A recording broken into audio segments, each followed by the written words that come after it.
Assalamualaikum sahabat ruang belajar, apa kabar semuanya? Semoga sehat selalu.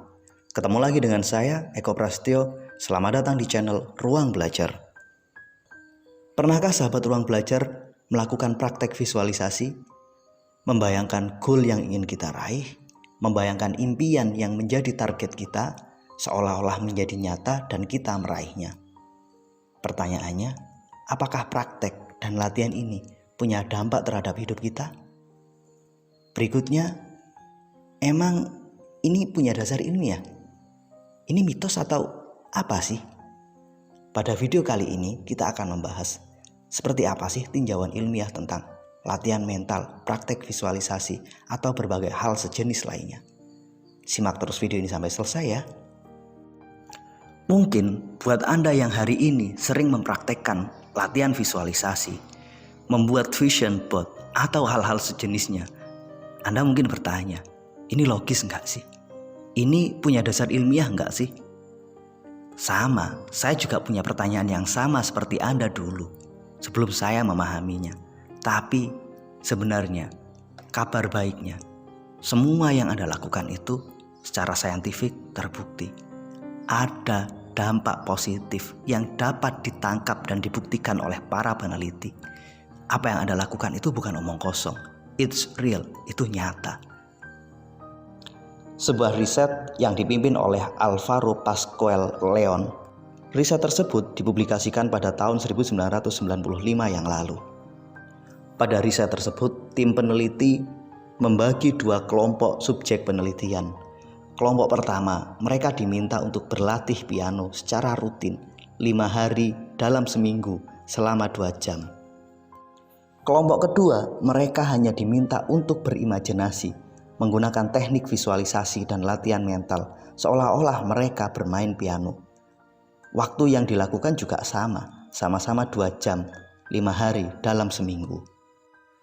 Kemudian mereka menggunakan satu alat yang kemudian digunakan untuk memindai kinerja otak mereka. Baik mereka yang berlatih piano secara fisik ataupun mereka yang berlatih piano hanya dalam hayalan. Mereka mendapatkan pemindaian yang sama, otak mereka diuji dan dianalisis seperti apa kinerjanya. Ada serangkaian musik yang mereka mainkan, ada serangkaian instruksi yang harus mereka lakukan. Kedua kelompok tersebut sama-sama mendapatkan instruksi yang sama, mendapatkan perlakuan yang sama. Bedanya hanya pada satu kelompok berlatih piano secara fisik, kelompok yang lain mereka hanya berimajinasi. Tangan mereka bergerak, tapi tidak satu kali pun menyentuh tombol piano yang mereka gunakan.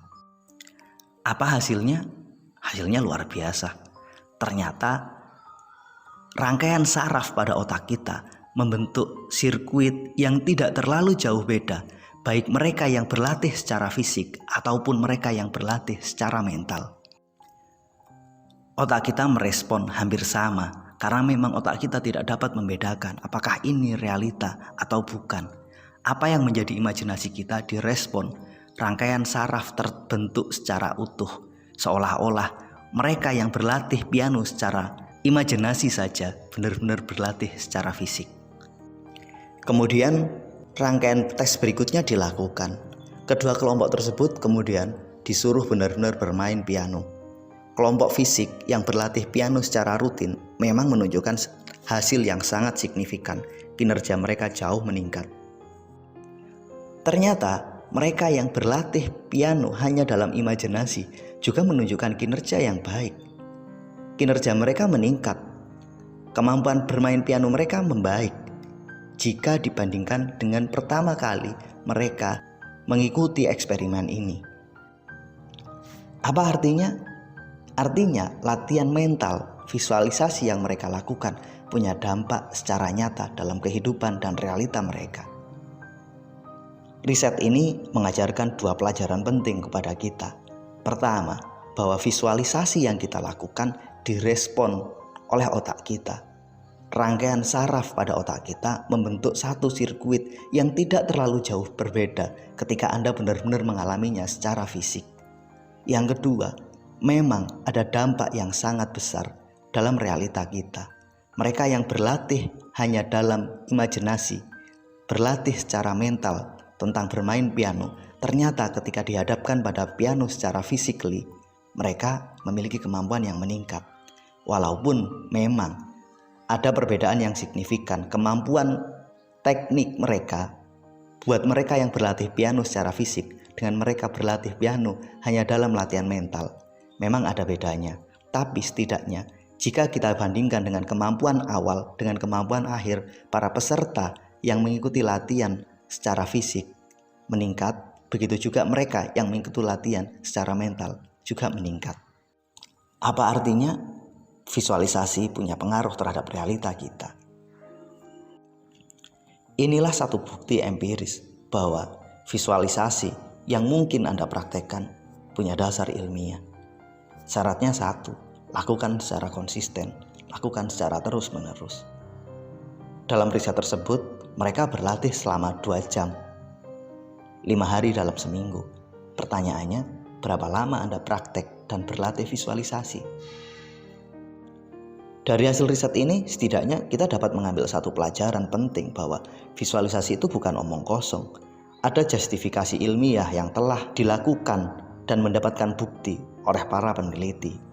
Tentang apakah visualisasi Anda telah mewujud atau belum, itu lagi-lagi tergantung pada teknik dan cara yang Anda lakukan. Itu tergantung pada kompetensi Anda, itu tergantung pada seberapa mampu Anda melatih teknik ini dengan benar. Inilah satu bukti nyata bahwa visualisasi itu bisa membantu perubahan pada hidup kita. Terima kasih telah menonton, semoga bermanfaat. Sampai ketemu pada video kami berikutnya. Assalamualaikum warahmatullahi wabarakatuh.